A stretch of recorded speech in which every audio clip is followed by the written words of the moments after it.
Hi everyone, Dennis here. Today we're in the shop and we're going to have a look at painting some closet doors. So these are bifold doors, and as you can tell, they have seen better days. They're pretty nicked up. This one looks like it's had some repairs done to it, a little bit haphazard.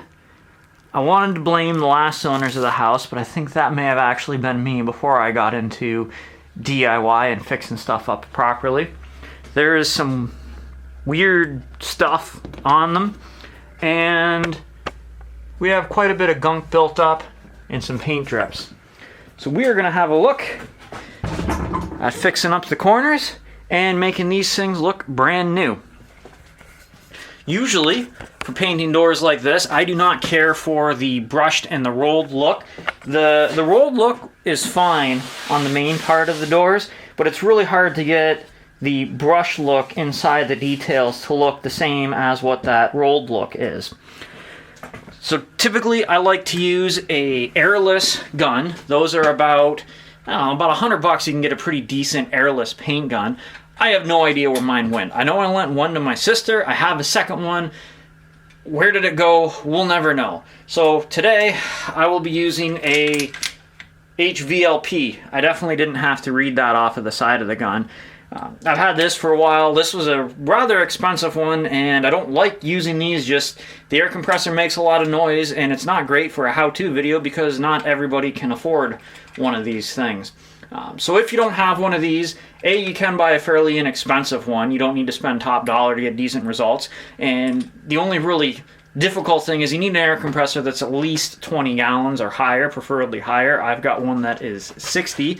It's over there underneath the tarp, because it is fairly new and I don't want to get it absolutely coated in paint like everything else in my shop is. So the first thing that we're going to want to do is to clean these things up, get any of that gunk off of there because paint doesn't stick to gunk. Let's use this lovely whatever that's pretty gross. I can't believe this has been in my house this way for that long. Just a damp cloth with water. If you're going to use an all-purpose cleaner, just try to use one that doesn't leave a lot of residue or anything that the paint won't stick to. And you do also want to get in those corners. And if you can't get right in the corner, be careful when using this trick, but a flathead screwdriver into your rag, and that helps it get right into those tight spots. You just have to be careful you don't push too hard and work it too aggressively. Otherwise, it will poke through the screwdriver.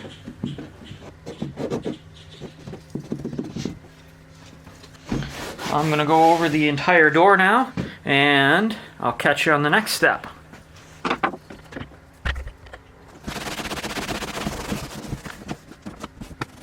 Our next step is to remove any imperfections in the surface. For example, this run right here in the paint, that was already there, but that's going to show through if I were to just paint over this. So what I need for that is a sharp chisel. Now, when I say sharp chisel, what do I mean by that? That was in a little close. When I say sharp chisel, I mean sharp, not new. We should have two sets of chisels. I have my sharp ones, and then I have my kind of beater chisels. When I say sharp, I mean sharp. So with this chisel here, it is sharp enough that I can shave.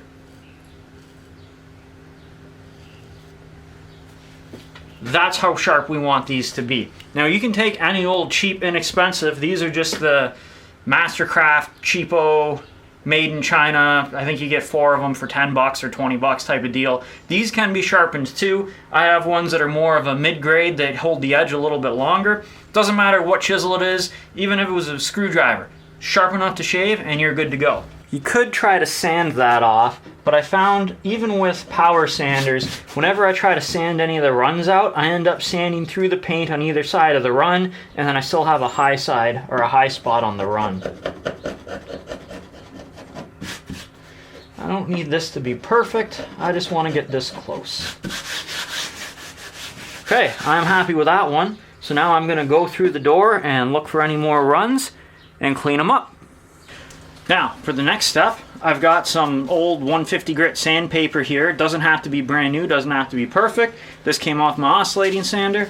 I'm just going to fold that in half, and I am going to use it to lightly rough up the edges and lightly scuff it up. On these particular doors, I can feel right on the corners is a little bit rough. I don't like that. I want to fix that up.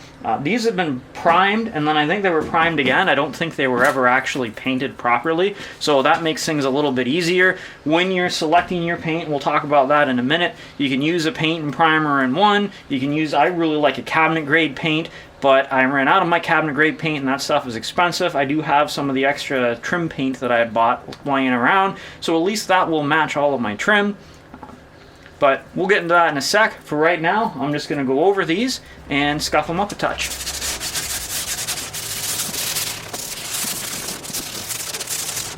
Now, for everybody's favorite step, we're going to go over it again with the damp cloth. Use warm water instead of cold water because the warm water will evaporate a little bit quicker. Now, we're getting to the fun part where we are just about ready to paint. We just got to get our paint stuff set up first. The preparation makes a huge difference when you're painting anything. So as tedious as it is, the sanding, the cleaning, those steps are going to be the majority of what affects the outcome of how good the paint job looks. Of course, how you paint it works as well. So we're using the HVLP. This is high volume, low pressure. I definitely didn't have to Google that before doing this video, so I knew what it stood for. When we're painting with this, we want to have a mixture that flows nice and evenly. There are some different sizes. The tips on the guns come in different sizes. This is the biggest one I own in this style gun. This is a 1.8 millimeter tip, which should hopefully be pretty good for doing this. We are going to thin the paint a little bit to make sure it flows through there. My other airless gun worked really, really nice. You didn't have to thin the paint, but if you don't thin the paint, you get a bit more of an orange peel, which if you're not familiar with what that is, that's exactly what it sounds like. The paint looks like it's an orange peel. It has a lot of bumps in it. A little orange peel is no big deal. We're not going for a show car here. These things are not Lamborghinis. Heck, they're not really even a Chevette of the door world. So no big deal. Just want them to look half decent. Really important, if you are going to use a gun that uses air, make sure you have some type of filtration on it to get any water out. Not as big of a deal if you're using a water-based paint, but you still don't want to be messing up your mixtures or getting any gunk from the air compressor in there. We have our face mask to make sure this one's got carbon and particulate on it, so this is a really good one for painting. And then our paint. So this is just a Benjamin Moore. Believe this is your all-purpose interior paint and primer in one, pearl finish. I usually go up a little bit on the glosses from what they recommend because I find that they clean up a little bit better. It doesn't matter what brand of paint you use, whatever is your favorite is good. If you like Behr, that's great. If you like the Benjamin Moore, that's fantastic too. Typically just go for anything decent. Don't go for those really cheap recycled paints because they don't work nice. They don't have good coverage. You're going to have to do lots and lots of coats, and then the more coats you do, the more chances there are for something to run, the more prep work between them, the more time waiting between them. So get yourself something half decent and make sure you stir it. Even if it's been shaken at the store, stir it well. This is riveting material right here. This is my specialty paint opener, can opener, and stir stick in one. Yeah. This one's getting, I think, to the end of its lifetime. So that's neat. We have a little bit of rust particulate in there, which is not good for your gun, and it doesn't help in your paint finish either, and that's just because this can is a little bit older. It's had some paint around the edges, so do be very careful as you're painting things, brushing things, that you don't leave that paint on it, or that is what happens. So what I'm going to do is I'm going to get this stirred up, and then I'm going to filter it when we dump it into our mixing cup.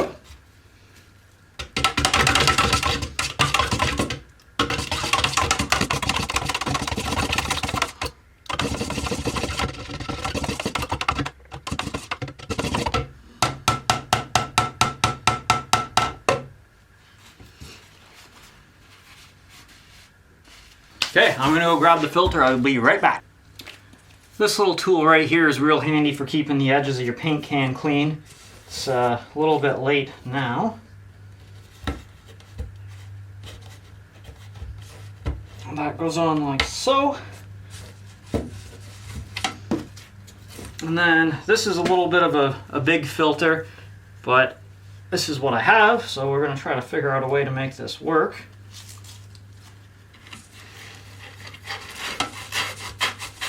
And when I am spraying paint, I always like to thin it, and I always start with a ratio of 10 parts paint to 1 part water. I find that's just a really good generic. There's a few different things like Tremclad, for example, if I'm doing anything with that. That's an oil-based paint for if I'm spraying, say, a boat or a toolbox or something that goes outside.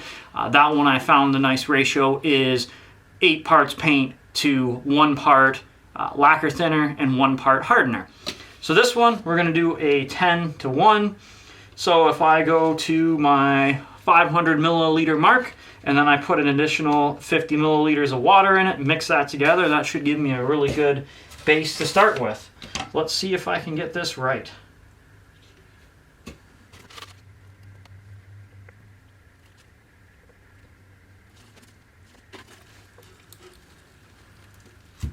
That wasn't too bad.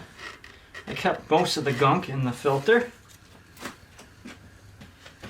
And now after this is mixed, if we don't use all of it up, we're not going to be dumping it back into the paint can because it will separate and it doesn't work very good long term.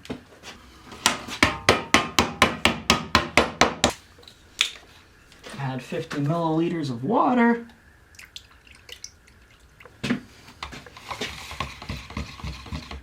And mix. And that should work pretty good.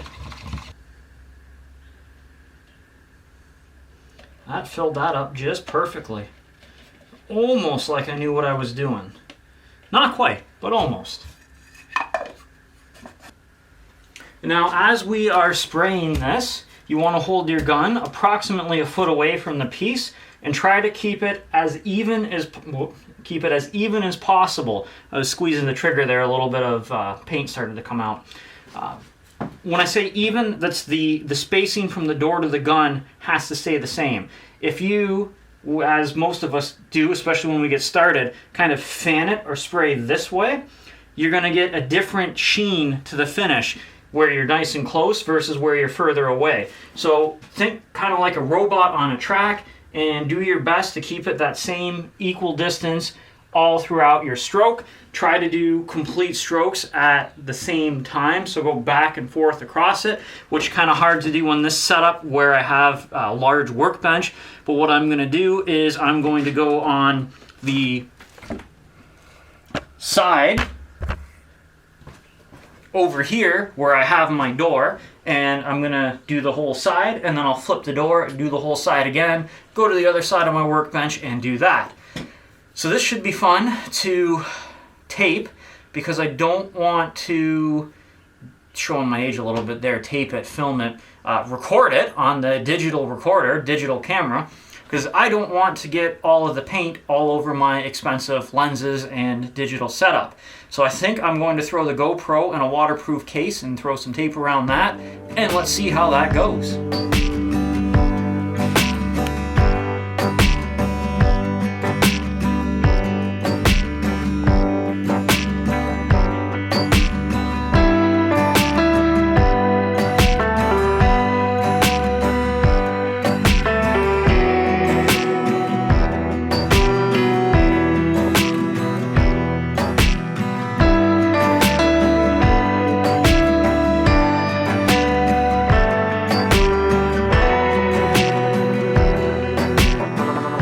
So that was the first coat. This door has been primed before, so 2 coats I think will probably do it.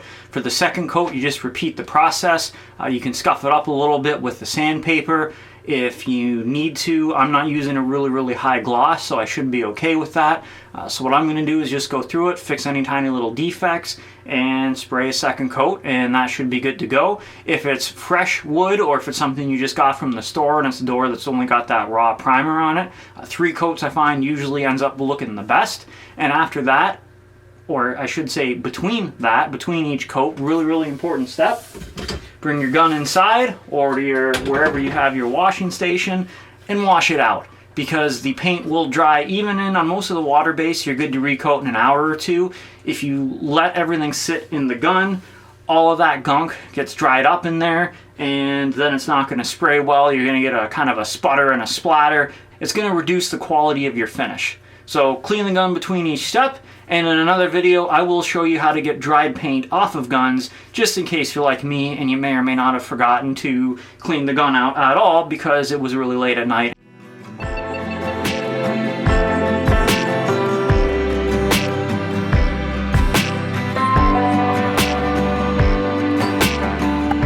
And there you have it. Old doors that look brand new. This is after the second coat, and I am very, very happy with how that turned out. I don't have to be embarrassed anymore to have these in my house. So I think I'm going to make some special handles for these on my lathe over here because I have it, so why not? So I'll make another video on how to do that. Thank you very much for taking the time to watch this. If you haven't already, please hit that like and subscribe button, and have a good one. Stay safe.